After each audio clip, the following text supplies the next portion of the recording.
Hey, Ghoul Friends, it's me, Adrian, or Aiden. Either way, I am still your host, and you are still listening to StoriesThe. Ghoul Friends, welcome back. Thank you so much for being here, and if this is your first time or you're coming on over here from one of the other feed drops, welcome. Thank you so much for joining us. I'm so happy you're here. Ghoul Friends, as I mentioned in the last episode, I am taking the month of December off, so that means that I have recorded this from another time and another dimension. Just kidding, this means that I recorded this a couple weeks ago, because I wanted to take the month of December off just to kind of recenter, regroup, spend time traveling with my friends and family, and just kind of enjoying the holiday. I hope that you are also enjoying it, however, wherever, whatever you celebrate. I hope that you're having a good time. I hope you're having a relaxing time. And if you're not, I hope that I can help contribute in a positive way. Either way, I didn't want to leave you empty-handed, as I mentioned before. So before I let you know who you will be listening to today, I just want to remind you that if you have your own scary story that you want me to share on a Letters from the Beyond episode, or if it's a picture, video, audio, recording, anything else that you think I should share on the socials, you can send that via DM to the socials. That's at StoriesThe Podcast across every platform. You can send it in an email to StoriesThePodcast@gmail.com. You can send it through my website. That's www.StoriesThePodcast.com. Or you can leave it in the Spotify Q&A or a 5-star Apple Podcasts review. And remember, the easiest way to support the show is by pressing all of those little buttons on your favorite podcast platform. Like, share, rate, review, whatever you can do on there. It means the world to me. And again, it's the easiest way to support the show. With that being said, I'll go ahead and introduce you to this week's guest, Espooky Tales.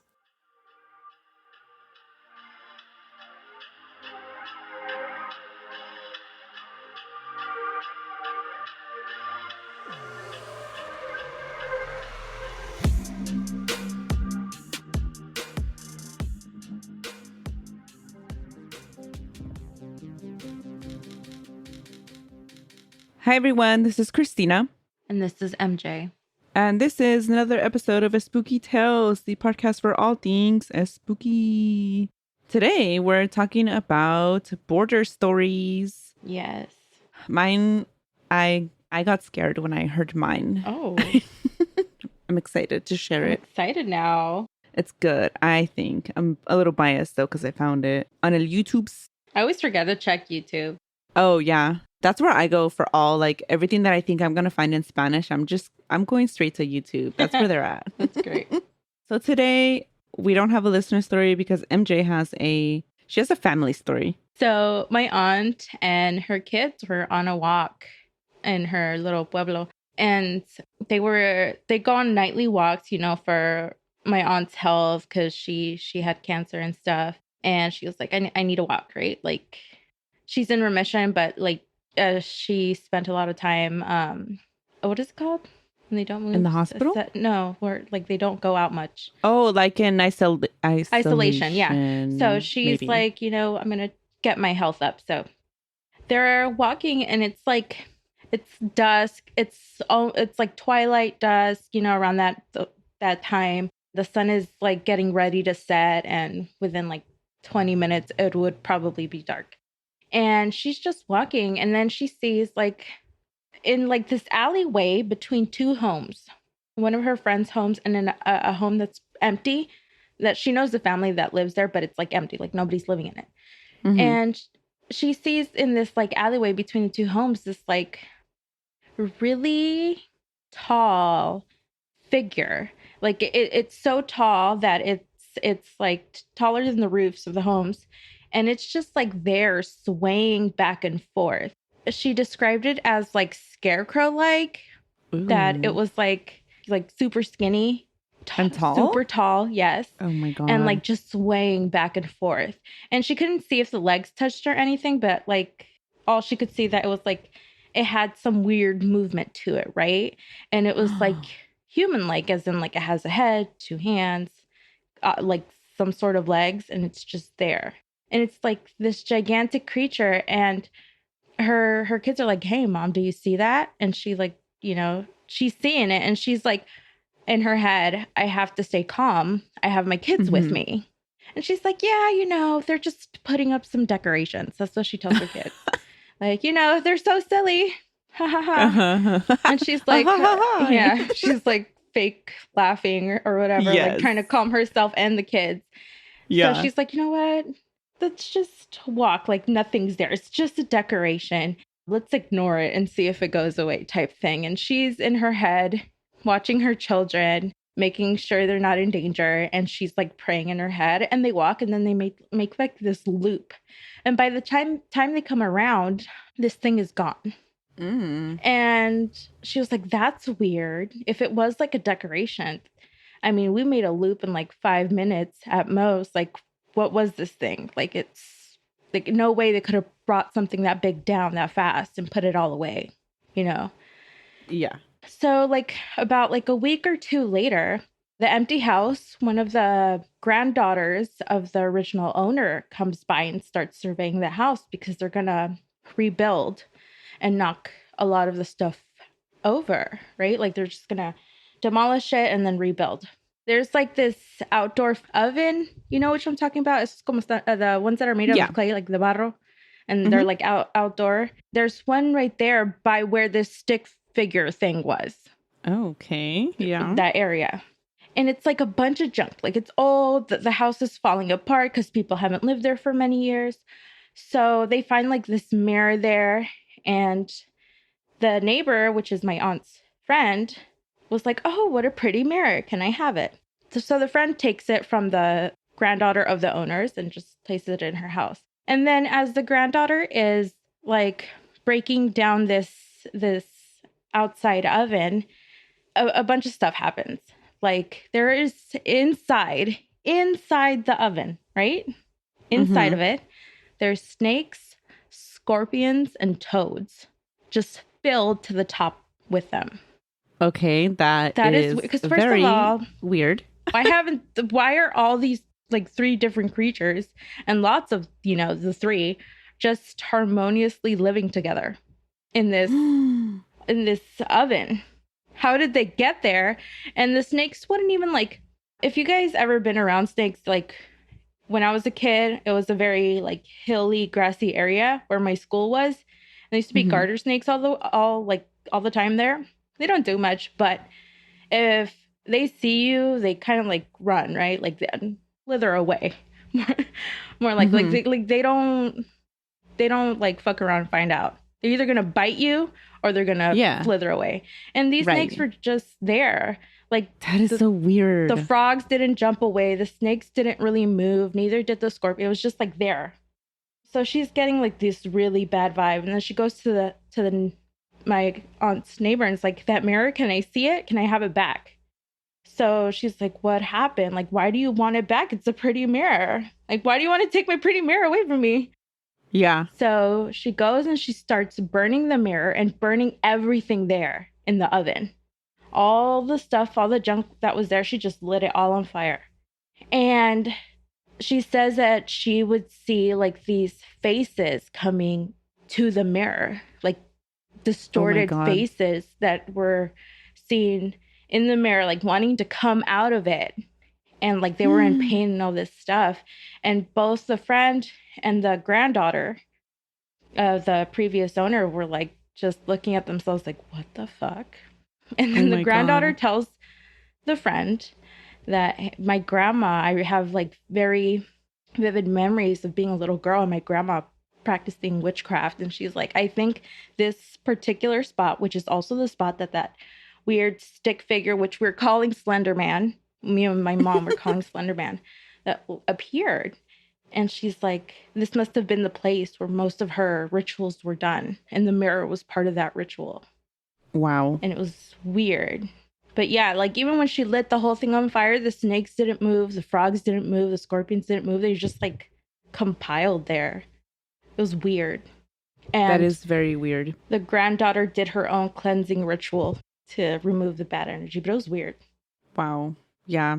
And that all happened within like 2 weeks. Has everything been back to normal? I guess, yeah. The friend was like, why'd you give me like a witch's mirror? So now she's like, I gotta go cleanse my house. But that's as far as I know. It's just weird that like this entity almost knew that someone was coming to demolish the house because 2 weeks before, the family started making plans to rebuild and started like tearing down walls and all this shit. Like it appeared. I don't know. We're calling it Slender Man because it's like the way my aunt described it was like Tall and skinny. Yeah. And tall. Yeah, it was weird. Ugh. Strange. Very creepy. Yeah. This next story is from the book Out on Foot, Nightly Patrols and Ghostly Tales of a U.S. Border Patrol Agent by Rocky Elmore. I'm going to add that we don't support Border Patrol. We just found this story. Yeah, we don't. It was I purposely avoided Border Patrol and ICE stories because they're all over like the interwebs. Like, oh, Border Patrol sees ghosts or ICE agent sees ghosts. And I'm like, no, I don't want none of your shit. This one was like, I was surprised. This one's pretty. I mean, I don't agree with what they do, but I was like, oh my God. I'll read their spooky story. Sure. I'll read it. Yeah. I'll use them for entertainment. That's what they're good for. Yeah. But here we are all about abolish ice. Mm-hmm. What is it? Like melt the ice. A while back, there was like some stickers that I saw that said that. And I was like, melt the ice. Oh, those are cool. So Rocky was stationed in the 90s at the border fence at Otay Mountain east of San Diego. And the border fence stopped at the foothills of the mountain. It is the roughest terrain on the U.S.-Mexico border. And there is no lighting there other than what the moonlight or stars provide. Rocky goes on to explain that it's so dark out there that he would get out of his vehicle and it would disappear if he got 3 feet away from it. So it is pitch black. That is scary dark. Mm-hmm. Could not be me. No. It's a shitty, unethical job. And on top of that, a scary one. Yeah. You have to have some kind of like crazy genes to be doing that shit. I mean, you have to be evil. I mean, maybe that's why they fit so well in the pitch black, right? Right.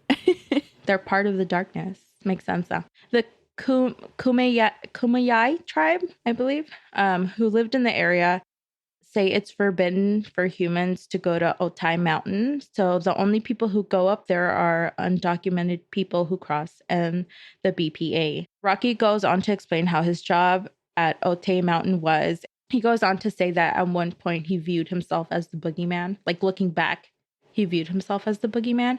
Okay, yeah. So, like, yes. He goes on to say that there was something about the mountain that was not right. There is an almost unnatural quietness in the area. Many agents see things in the mountain and most won't go on record. However, once you make friends, a lot will open up and tell you stories. And everyone knew the story of Luis Santiago. Agent Santiago was originally from Ponce, PR, and everyone at training knew how terrified Santiago was about being killed on the job. He would do what I would describe as talk about worst case scenarios all the time. If this happens, ... you will die. If this happens, death. So he was like doom talking the entire time during training. Okay. That's the opposite of, okay, so what I would do, and like all of us really, we'd be sitting, this is so morbid. I'm like, what is wrong with me? Like, we'd be sitting there super bored in like, I don't know, the middle of the desert or whatever. And I'm like, okay, what if I just sat under, there was like this big tank. I think we call it a camel. What do we call it? Water buffalo. So it held all the water where we refilled our camelbacks of water. Uh-huh. And so I'm like, what if I just laid under the water buffalo? One of you opened the faucet and I just like laid there. And that was the end of me. Like, that's fine. What if I just got in front of like this Humvee? I'm just going to say Humvee because for an example, like just shit like that. Like... No, I get that because I'm like, man, can the earth just swallow me right now, please? Especially when I have responsibilities, I'm like, can there be yeah. the earth just swallow me and just like, oh my god, let's not. What if we just crashed? Oh, we talked about this in the other episode, the one with the what episode was it? Not that long ago. Juarez. It was the ghost story from Juarez. See, I can't do that. Yeah. I don't mind being injured, but if I have to see something that scares me, like, no, this is where we stop, okay? In your story, there was like, they were driving and everyone's like, what if we just crashed? And you were like, what the fuck is wrong with them? And I was like, you don't do that? I used to do that all the time with everyone. Like, what if we just... I do that if I have responsibilities, okay? Mm-hmm. And I want to get out of them. And I'm like, man, this would be a perfect time to get like... really sick right now. Like hospital sick. Like I don't have to go to this. It's usually like gatherings and functions. I'm like, man, there's gonna be people. Can I just be sick? Can I get like a or really bad case of the flu? I'll take I'll be explosive diarrhea right now for a wedding. I'll be on my work break, like walking to get my food, and I'm like, a car should just hit me, but not a lot, just a little bit, so I can get some money. Yes, great. I'm like every time I cross, I'm like, hit me, give me that guap, give me it. Oh man, yeah, please, someone just like I butt need me a little money, bit. just break my legs slightly. Oh my god. Terrible. Okay, let's get back to your story. This was a journey. Just give me that money, that insurance money. Yeah. The night Rocky was supposed to be working with Santiago, Rocky became sick, so he stayed home. That night, he was awoken by a beeping noise. It sounded like a distress call, and it was coming from his closet where he kept his equipment for work. He opened his closet door and took out his walkie-talkie, and it was off. He says radio and walkie-talkie interchangeably, but I just like the word. You're just gonna say walkie-talkie? Walkie-talkie. Yeah. It's a fun word. So. It is. It's weird, and I like it. Yeah. And it was off, but it continued making this beeping sound even when it was turned off. So he thought it was short-circuiting. So he turned it on and turned it off again, and that's when the beeping stopped. He looked over at the clock, and it said 12:02. The next morning, Rocky got a call that they had detected traffic coming up the cliffs at one of the canyons. Agent Santiago, for some reason, had decided to separate from the training officer. He ran to the top of the hill. No one knows why he did this, or if he saw anyone else up there, or if he was pushed. The training officer and other trainees heard him scream, and his flashlight tumbled down the cliff. He landed on the rocks below. It had killed him instantly. Oh my god. And this was the next day, or when he was hearing the beeping? No, well, it was the night. Well, he was sick, so he just learned about it the next day. Okay, he's learning. Okay, yeah, okay, but I the get it time now. of death is estimated at 1 or 2 minutes after midnight. I knew it. So when his beeping was going off. Officially, his death is ruled an accident. Since his death, many smugglers and guides have come forward with possible information about his death. Rocky believes that there was a smuggler up there that pushed him over. Rocky was in the processing area of the prison. One of Rocky's friends, Bill, came over and told him that a group of prisoners had seen Santiago. Rocky thought that they were mocking his death, but Bill explained that they had seen Santiago up on a mountain. One night, they had a group of roughly 30 people walking. The BPA were watching them, waiting to apprehend them. All of a sudden, they stopped walking. They are radioing back and forth. Wait, who was radioing back and forth? Oh, they were the unit was radioing back and forth. Okay. Waiting for this group to begin walking because they just stopped. And they're like, what's going on? Why did you stop? And they're like, the unit was radioing back and forth like, okay, we'll walk when they start walking, but they never did. So Rocky says it was almost as if someone had stopped them. When the unit reached the group, they were standing in the middle of the road. Many were crying, but they were just standing there. They found this odd. They started telling the unit that they saw a phantom BPA, and this phantom had blocked them and told them that they were not going to pass, and they were going to wait here. He identified himself as Luis Santiago. They thought that it was another agent playing a trick. After a while, group after group would have encounter with the specter. It was then that Rocky and his coworkers were like, hey, maybe it isn't another BPA playing a sick joke. Maybe it is the ghost of Luis Santiago. Dang. It happened so often that the story of Luis Santiago just became so normal to talk about this ghost encounter that everyone was talking about it in the Border Patrol. As time went on, Santiago's apparition began to move towards the dam at Otay Lakes. Traffic began to slow in the area as it became known across the border what was happening. Migrants were scared to see the ghost. Many of the agents didn't want to work in the area. They were scared. In one case, a group of migrants were left behind by their guide. They had run out of food and water. They said that a BPA came to them last night. They said he didn't seem real. He told them, if you follow this trail, you will find water. They did what he told them to do, and he saved their lives. Wow. Okay. That's nice. That was nice. To Rocky, this was a sign that Santiago's vendetta was towards the guides because he was saving the migrants that weren't with guides. Oh, shit. The only time he helped anyone was when they were without a guide. smuggler. Oh, okay. Oh, you know what? I kind of like him now. Mm-hmm. And it gets crazy. I think he was hoping to catch the man who killed him. Rocky had survivor's guilt. He wondered if he had not been sick and gone to work that night, if Santiago would have been alive. On January 22nd, 1996, there was a group detected coming up the cliffs. The group began screaming that a BPA was shooting at them and chasing them towards the same cliff Santiago died at. 6 people went off the cliff. 1 person was killed instantly. The man killed was the smuggler. Oh. Agent Arlo was accused of being the shooter. He was the first BPA to respond to the call. The FBI got involved. They tested his hands and his gun, and it was determined that he did not fire his weapon. So the remaining migrants who didn't go off the cliff were asked to identify the shooter in a lineup. The FBI asked the migrants if it was Agent Arlo. The migrants were like, nope, it was a different agent.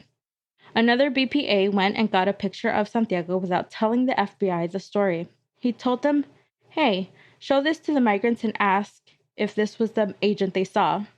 They identified the man in the picture. The FBI agent was like, okay, bring this man so we can arrest them. The BPA was like, well, we can't. We can't. He's dead. Yeah. The FBI agent was confused and asked why not. And they told him because that's Santiago and he died a year ago.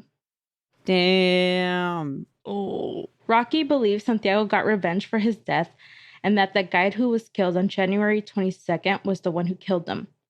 Because after that night, there was no more sightings of Santiago. The night of his memorial, the same beeping was coming from Rocky's walkie-talkie in the closet. He looked at the clock and it once again said 12:02. Damn. That's wild. Yeah, and I heard this story on Snap Judgment. It has a great segment on this, and Rocky tells the story himself. Really? I need to listen to that podcast. Yeah. It's a 15-minute listen, and Rocky, he tells it way better than I do. He lived it, so he knows. Yeah. And I want to speak on Santiago's behavior before he died. He experienced impending doom. I've heard that many doctors and nurses take this as a sign, and many doctors will actually cancel surgery and reschedule if the patient has impending doom. Really? Yeah, and many, when they hear this phrase, they start preparing for the worst. Like if it's at a ER and like one of the patients like, I have impending doom, the nurses are like, okay, shit's about to go down.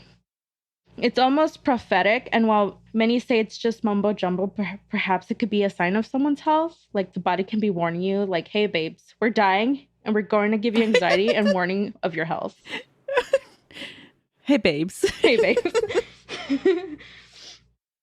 And it's like with I heard it's like with a fever and infection or pain with injury, it's very bad anxiety to warn you of your health. Like, does that make sense? Like there's something wrong. Your body's warning you. Like it's a symptom. Oh my God. So they are associated, obviously, I think we both know this, but with anxiety and like panic disorders. So like panic attacks, but they are also, the impending doom feeling is a thing with physical health conditions like life-threatening allergic reactions and heart attacks. Yeah, that's what I'm saying. Like if you have impending doom, go get it checked out. Like it's your body, like, ringing alarms. And in Santiago's case, I think it was more of a mental thing.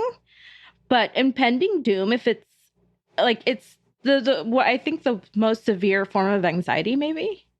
I think so. Like, I don't know a person who can like think clearly when they have anxiety.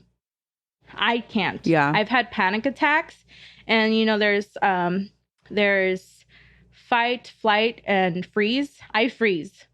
And if I get like a panic attack in the middle of anywhere, I'm going to end up injured because I don't move. Especially if like there's like danger coming my way. I can't think clearly because all I feel is the panic. I mean, I don't know anything anymore. Or I guess I don't know if any panic attacks where you're like running around really. I guess some people have them for like a long time too. Cause like mine were like, I don't know, like 10 minutes. But yeah, I would like you would freeze. And your fingers get all like tense, like almost like locked. And I can't move when I get a panic attack. I just like sit in the same position or like stand in a single position until it goes away. But having severe anxiety like Santiago had, he's not going to be in the mental state to make correct decisions. No, not And at which all. explains why he just like detached from the group and was like, here, let me go on this mountain by myself. Yeah. And also, if a job is giving you impending doom and is Leave affecting it. your mental Yeah. health like that, leave it. Like, it's affecting not your worth health. it. It's causing Yeah. damage to your health. Leave it. It's not even worth it. Yeah. No, it's not. Especially Border Patrol on ice. Yeah. It's a shitty, unethical job. And you're risking your health for it. Like, come on. No. That's a wild story. Wow. Okay. I found it on Mi Relato de Terror is the YouTube channel. And they titled it Un Monstruo en el Desierto. Oh. And then I titled it The Thing in the Desert. I guess The Monster in the Desert would be better. Okay, so more than 10 years ago, Mario decided to migrate to the United States to find work. He had been looking forward to this since he was a young boy. Going back and forth from the United States to Mexico was a normal thing in his family. And the first time you do it, like the first crossing, the first trip, was almost like a rite of passage for especially men in his like hometown. Because of this trip, and he did it, and then he vowed to like never do it again.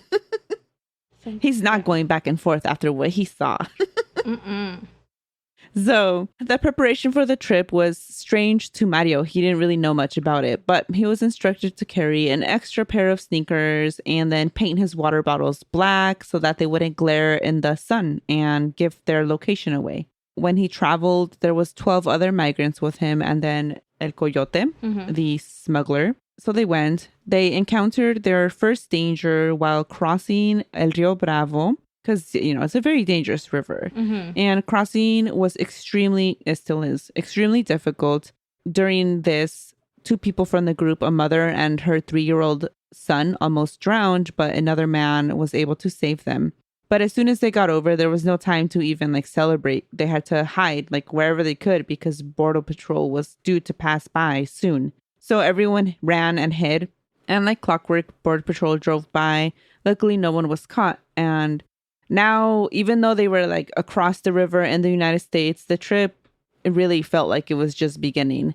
They still had a long way to the safety house. The walk was days long at the very least. And the duration of this journey for them, it didn't depend on the distance. That didn't matter. It depended on the pace of the group, everyone's pace.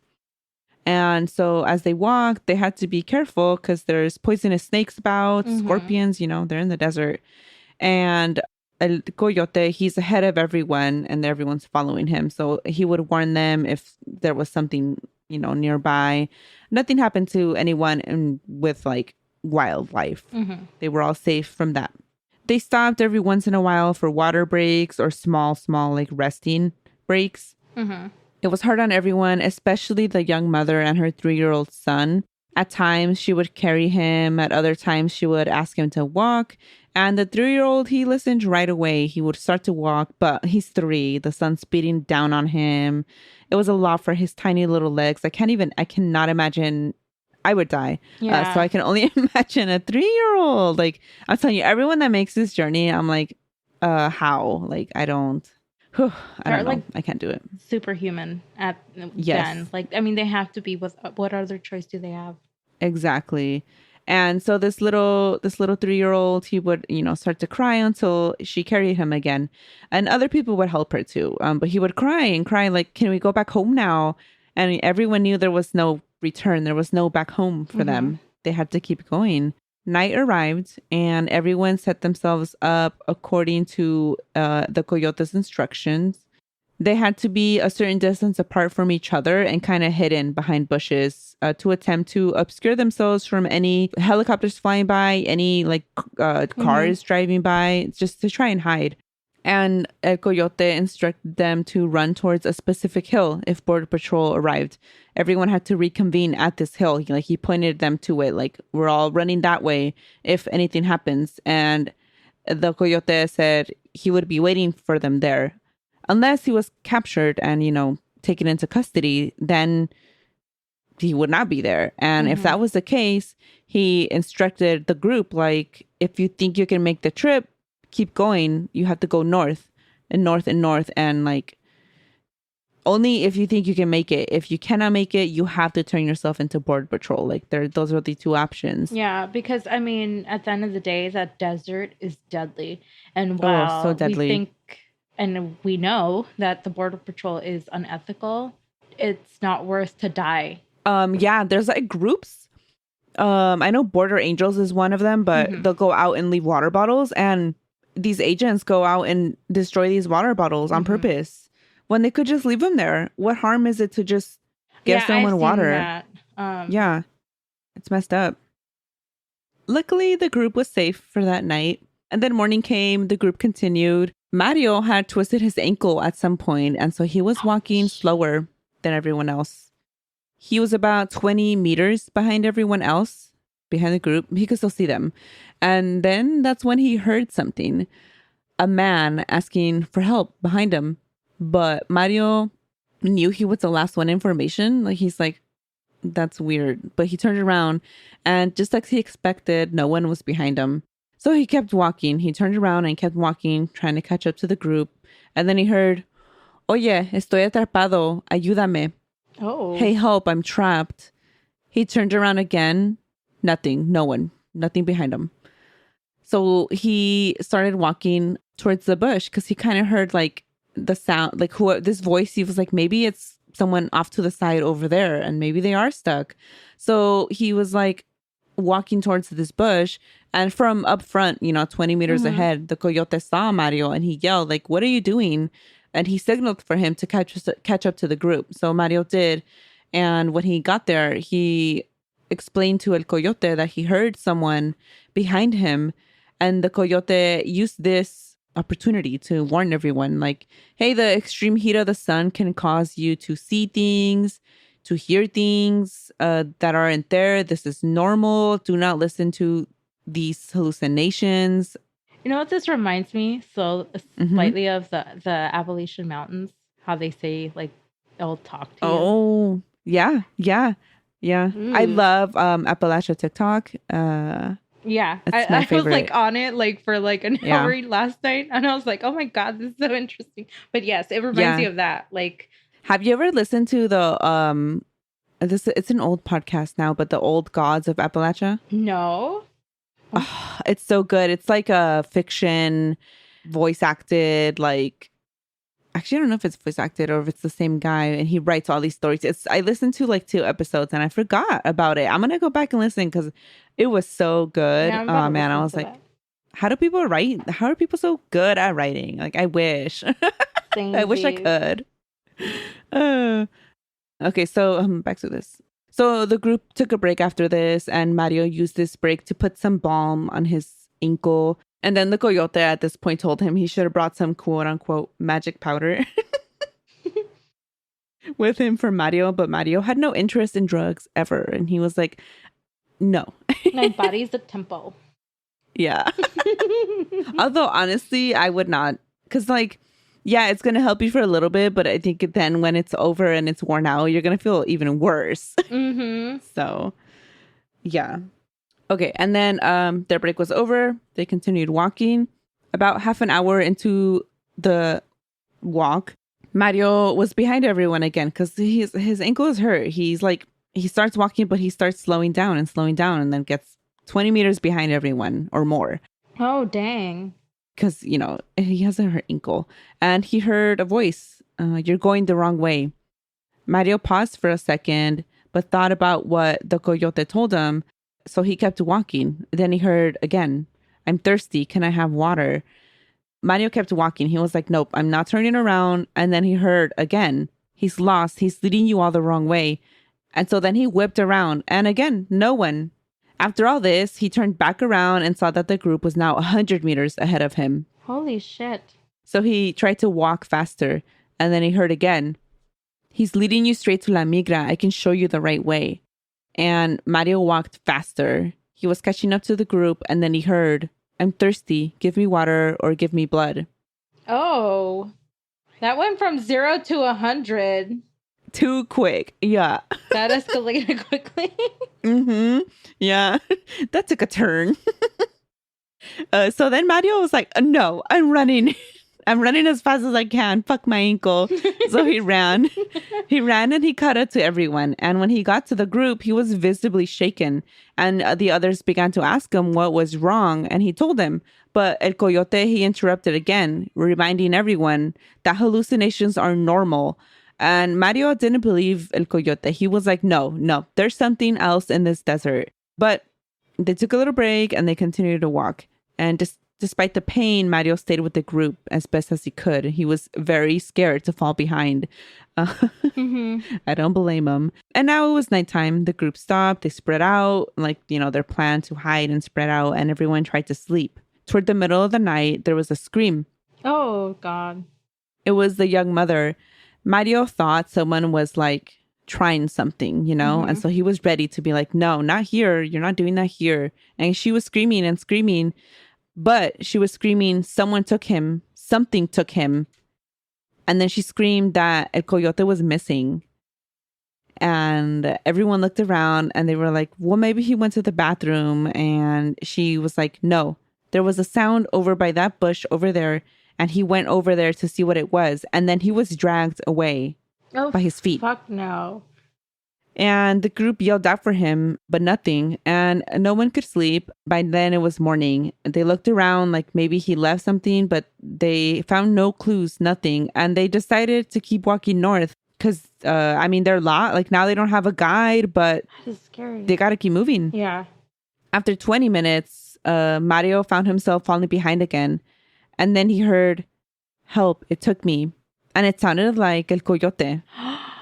This is exactly like the Appalachian Mountains. No, it's horrifying. No, like what is the thing? If you heard it, no, you didn't. If you saw something, no, you didn't.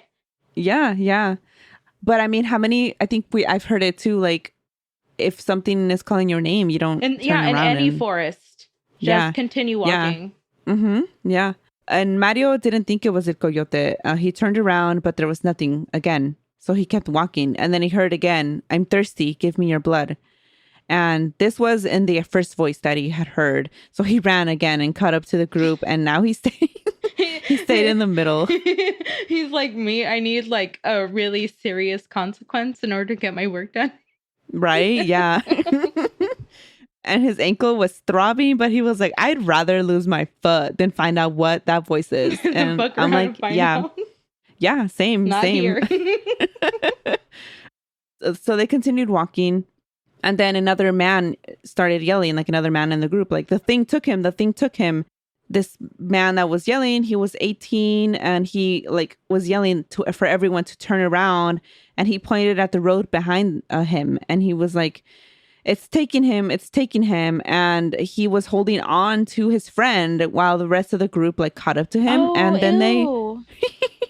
then they all saw it, a humanoid figure.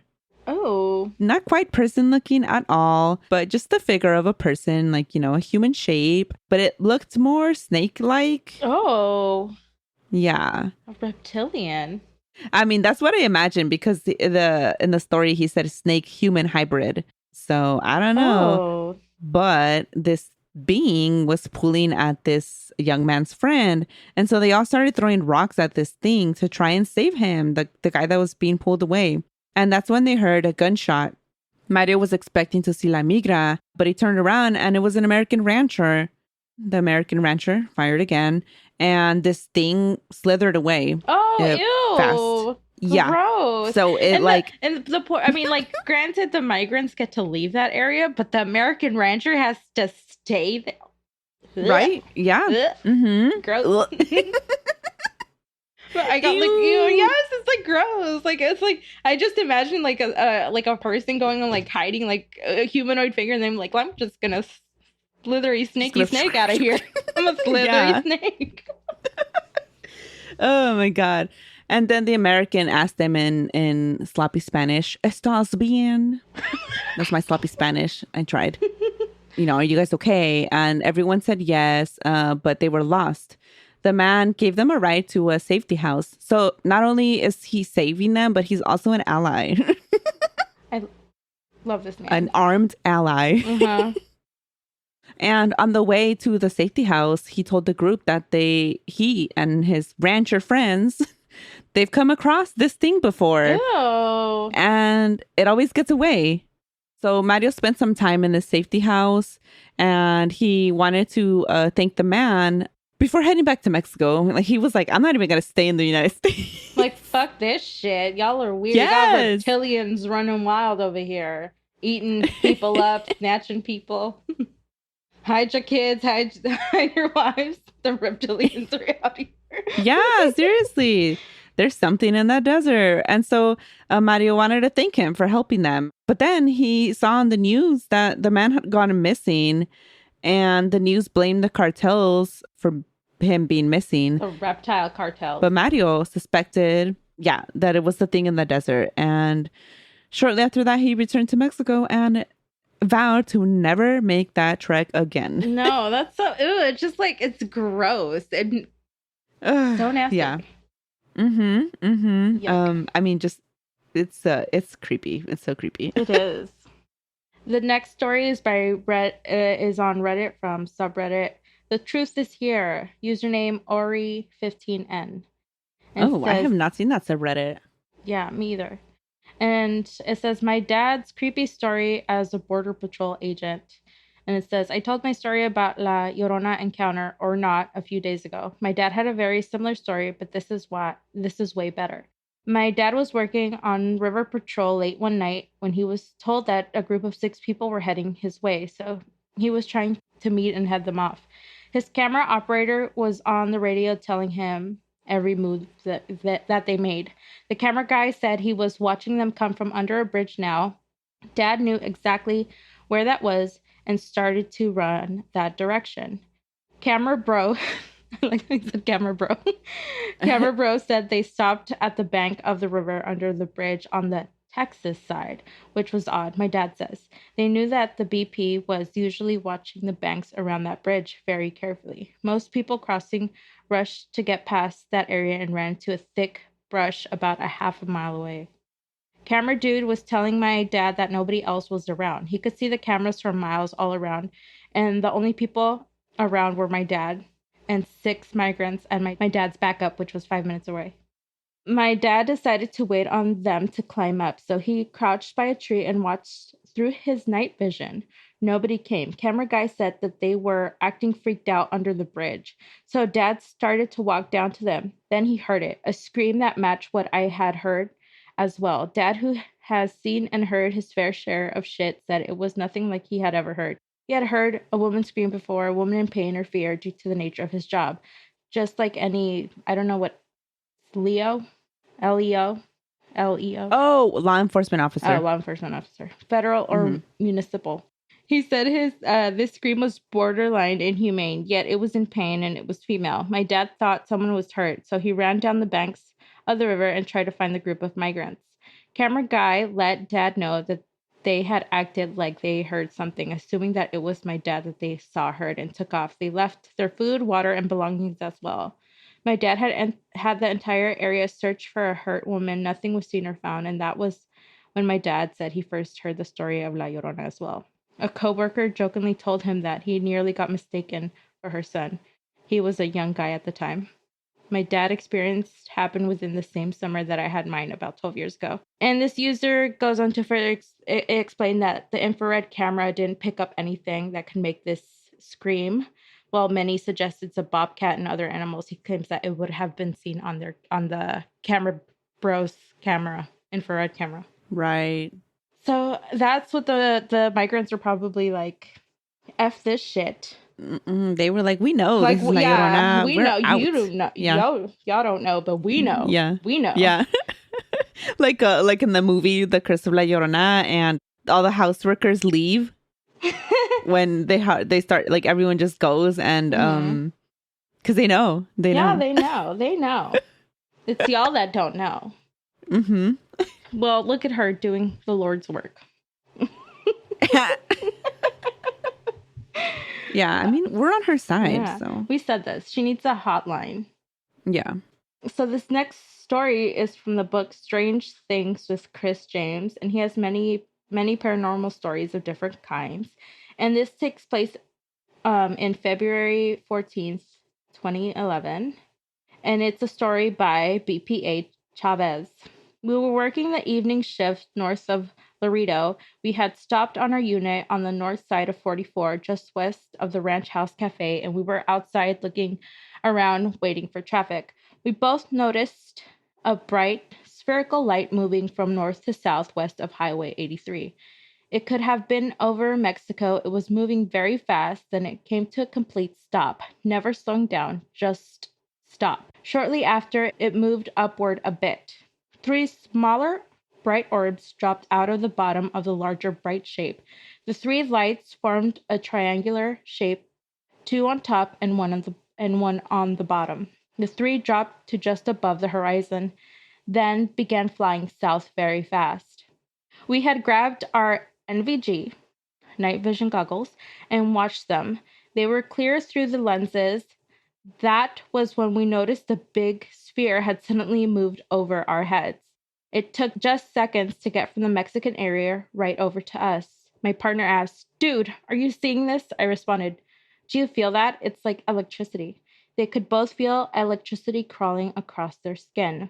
Yes, it's freaking me out. Neither agent took time to look down to see if the light was showing at their feet, neither wanting to take their eyes off the sphere. The big light began to blink. The blinking light would travel along the edge of the sphere, one larger than the others, in a sequence of 4 lights. Then, in the blink of an eye, the spherical light had moved back to the area near Mexico. It turned and began to travel to the north as the sphere was moving away. The 3 smaller lights came after it until all the lights have formed back into one. The sphere disappeared to the north. Chavez goes on to say that there are a lot of UFO stories by BPA, but they don't talk about it. Chris James has a lot more UFO stories, if you guys want to check that out.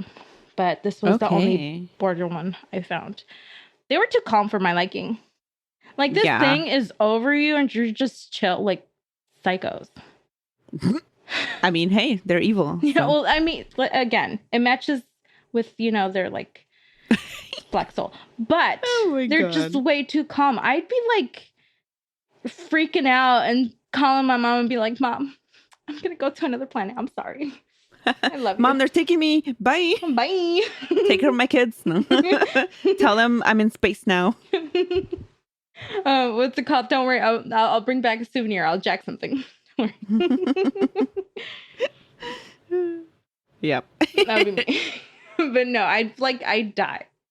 Like right then and there. They're too calm for my liking. Yeah. Yeah. My dumbass would try to run. I'm pretty calm in emergency situations, but a paranormal situation, I would probably freak out. As we've said many times, I would actually be in denial and pretend that it wasn't happening. Nope. Are you seeing this light? It's like right overhead, just like shining bright on you. No, I don't see anything. It's literally like in my face. What light? What blue light? I'm lying. I just lost my vision. What are you guys talking about? What light? I don't have my glasses on. I don't know. What tiny, big-headed humanoids are you speaking of? I see nothing. Denial is a river in Egypt. What flying saucer with weird lights in the sky that is above us right now are you talking about? There's nothing there. Deny. Yeah, I'll gaslight myself. Yeah, no, for real. I would. I totally would. Like, did I just say it? No, I didn't. Brain, we're pressing delete. So yeah, pressing delete. Blocking it out of my mind. I mean, I think I've told you and on the podcast before, but my mom said I saw a UFO and I don't remember it. So like, obviously it's happened. And you just press delete. You're like, nope, it didn't happen, Mom. What you talking about? I gotta track down everyone else in the neighborhood and ask them, because my mom said everyone was out there, and ask them if they saw something. Starting with my brother. Was it in Modesto? Yeah. So I lived on Modesto. Always has weird shit happening. I remember that was that wave. Yeah, we've said that. In 2011, 2012, where people all over the Central Valley were seeing this UFO. Yeah, this must have been like 2008 or 9, probably at most. But we had a basketball court. I don't know whose basketball court it was to this day, but you used it. We used it all the time. Whoever it was. Thank you. It was somebody's. Yeah, it was somebody's, not ours. And so, or maybe it was ours, and I just don't remember. I don't think it was ours. No. Anyway, we were all out right there in front of our house playing, and that's apparently when it passed by, and like I don't remember it. So I gotta ask everyone else that lived there, whoever I can find, if they saw it, because yeah, I don't remember. Weird. Yeah, but yeah, those are all of our stories, right? Yes, that's all. That's all I have. Okay. Well, do you have any spooky recommendations this week? No, I do not. Okay, I have a recommendation. It's not spooky, but it's just so funny, and I kept forgetting to mention it. And it's probably like, everyone already watched it by now. But God, what is it called? Is it just Jury? Oh, I think it's just called Jury Duty. Have you seen it? No, I haven't. What's that one? Oh my God, I haven't even heard it's about so it. Funny. Oh no. Oh, I watched it because of TikTok. I think we all know by now that I love The Office, and so any show that's like in that documentary comedy style. Mm-hmm. I also love. And so that includes like Parks and Rec. What's another one? I don't remember. Abbott Elementary. Have you seen Abbott Elementary? No, I haven't. I'm so backed up. I haven't watched TV in like 3 months. Well, actually, no, that's a lie. Damn. Except for The Mandalorian. That's it. That's the last thing I watched. Okay. Anyway, yeah. So Abbott Elementary is another one that's in that same style. And so is Jury Duty. So there's the whole premise of the show is that there's this guy who was selected to be on jury duty, and there's like cameras everywhere, but he's told that they're just documenting the process of jury duty, and that's why there's cameras everywhere. They're just going to make this class to show people what jury duty is like, and that justifies the cameras, and it's not weird to him. He's like, okay. And there's actors all around him, and he doesn't even know. They're all like okay, did you ever watch Parks and Rec? No. Oh my God. Listen, I don't. I know I'm like a huge nerd, but unless it's like a movie, I love movies. Like me and my family are movie people, not so much show people. I'm the opposite. I'm like a show person. No, I love and movies. as in the same 5 shows. Because I get everything, the whole story out of the way in like 2-3 hours. 3 hours at most. That makes sense. And it's like, I want to know now. I want to know now. Yeah, this makes 0 sense. But to me, a movie, especially like a fucking Marvel movie, is more of a time commitment than a show to me. I'd rather do the what's it called in the show, because then like my attention span with anything is like, oh, we'll love the first second. Okay, we have to do a third one now. We still don't know what the hell's going on. Okay. Yeah. I can't do see, that. with the movie, I will be sitting there and then I start like, oh, I've seen that guy somewhere. And then I just start looking up the actor or I something. do that too. And then I'm like, wait, what just happened? And then I rewind the movie. So I'm like, no, I'm not doing that. So I'll just put on a show. I've learned to pause it. That's a good idea. Yeah. Be like, pause. I just annoy everyone unless Carmen is watching with me, because then we do the same shit. And then we're just talking through the whole movie and we don't even know what happened by the end of it. And I'm like, why did we even put on a movie? The one thing that does annoy me too is like, I'll figure out the plot way ahead of time. And I'm like, oh my God, I know what's going to happen. That's my husband. That's Kyle right there. I don't. And then I ruined the movie. I ruined the movie for myself. So I was like, see, I knew it. But I love spoilers. So even if I haven't figured out the plot, my ass is like looking up what happens in the show as I'm watching, or the movie as I'm watching the movie. And then Kyle's like, why are you doing that? Though I'll tell you one thing though. I like watching like those movie reviews, and I'm like, I don't know about this movie. Let me see if the movie's good enough, and then I'll watch like a 10-minute breakdown. I'm like, okay, that was a good 10 minutes. Let's watch the whole thing. Yeah. Okay. I get that. Oh yeah. So back to jury duty. So, you know, Cyclops from X-Men? Yes. James Marsden? Yes. He's in it. But he's playing himself. And then there's a bunch of like improv actors. So if you watch TV shows, you would recognize them.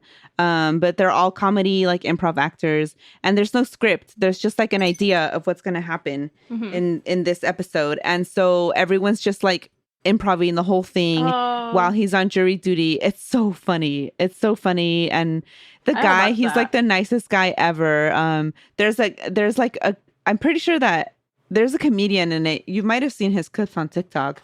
But he's like a white comedian, and in the show he's like this nerdy looking guy with glasses.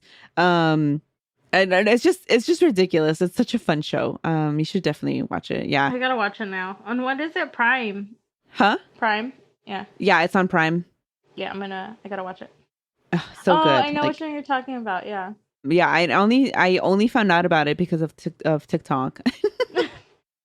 The clips were all over. I also started watching another show called The Rookie, just because I saw TikTok clips about it, and I'm like, you know what? I haven't watched a new propaganda show in a while, so. But I like them, like Criminal Minds. That's my shit. I love Criminal Minds. I love it. Propaganda. I never heard that. Oh yeah. Well, okay. I stole that from TikTok too. Sorry. At this point, TikTok is my personality. I'm sorry. Yeah. It's like right now for me, it's like Oh, I do want to watch that. I'm like, it looks fun, but there's too much pink, so I'll just watch it from the comfort of my home. I would. Well, yeah. I would. Because I like will that be movie's watching it at like home. out of my comfort zone. No, I love it. I like a black and pink combo a lot. I do like that, but that's just too much pink. No, it is a lot of pink. I'm like, it's really bright. That's too happy. Yeah, very happy looking. Like, put okay, some anyway. blood on that. Like, you know. Make this a horror movie now. I would watch that. Barbie horror Barbie movie. Have you watched Megan? No, I haven't. Oh my God, it's so fun. I gotta watch that one. Yeah. My daughter wants to watch it so bad. I'm like, but listen here. She'd be fine, child. I think. She does the little dance all the time. It's hella funny. Oh my God, I love it. I can picture it. And she does it with the pan face, like straight. No, like, I can literally picture this because she has an amazing RBF. Yeah, I was gonna say she's gonna be really good at RBF later. No, she's already good at it, right? And then she does like the what's it called, the stare. What is it called? Oh my God, I just blanked. I don't know. Stare. The one that like is. where you look through your eyelashes and you look at someone and like. Yes. She does that to me whenever I like. I'm like, you need to go do this, and then she looks at me like that, and I'm like, please don't. I can picture that. Yeah, I could totally see that. She's so adorable. That's so funny. Oh my gosh, she's crazy. Anyway, I think she could watch it. It's not gory at all. I mean, I let her watch Guardians of the Galaxy this past weekend, and if you guys seen the movies for no spoilers, but there's this one gnarly part, and she was fine. So yeah, she'd be fine. Mm-hmm. Yeah. Yeah, that's a fun ass movie. Okay, let's end this episode before we go on and on. Thanks for listening. Stay spooky. Watch out for slithering reptilian people in the desert, and we'll catch everyone next time. Bye. Espooky Tales is hosted by Cristina and MJ, produced and edited by Cristina. Everything is written and researched by Cristina, MJ, and with the help of Dawn. Shout out Dawn. Thank you so much for your help. If you love what you hear, consider leaving us a 5-star review. If you don't, then do not leave us anything, please. If you want short spooky stories, follow us on TikTok at Espooky Tales, where you can also find some of the same videos posted on Instagram, and that is at Espooky Tales. Everything is linked in the show notes. If you want bonus episodes, stickers, exclusive stickers, might I add, then consider joining our Patreon. Go over to patreon.com/espookytales. There are over at least 15 bonus episodes right now, and we do at least one a month, sometimes two, depending on how we are feeling. If you want to support the podcast and don't want to, that's fine. Join the Patreon. Then consider getting some merch. We have an adorable beanie that I love. I absolutely adore it. It's so comfy. It's warm. It has a spooky in Old English letters. There's also a baseball hat in the same way as spooky and Old English letters, and that's what I wear in the summers. They're both awesome hats, and there's other things in there like the No Mames shirt, which is a very popular shirt. If you like history, check out my other podcast, Historias Unknown, hosted with the unofficial official guest co-host of Espooky Tales, Carmen. And if you like novelas, check out Novelas con Cafecito, which Carmen and I also host together. And yeah, we love every single listen, every single spooky. Thank you so much. Stay spooky.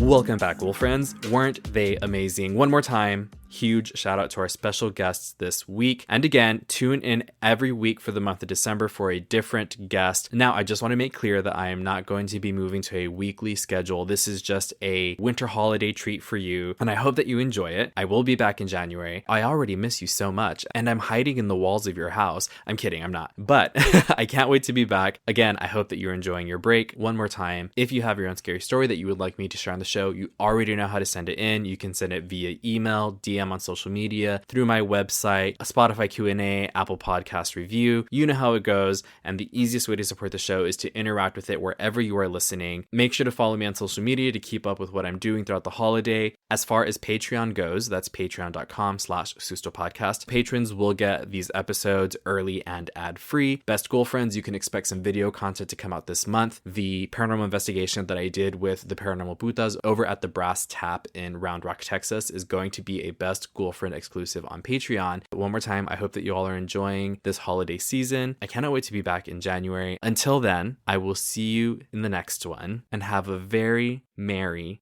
scary holiday. Bye.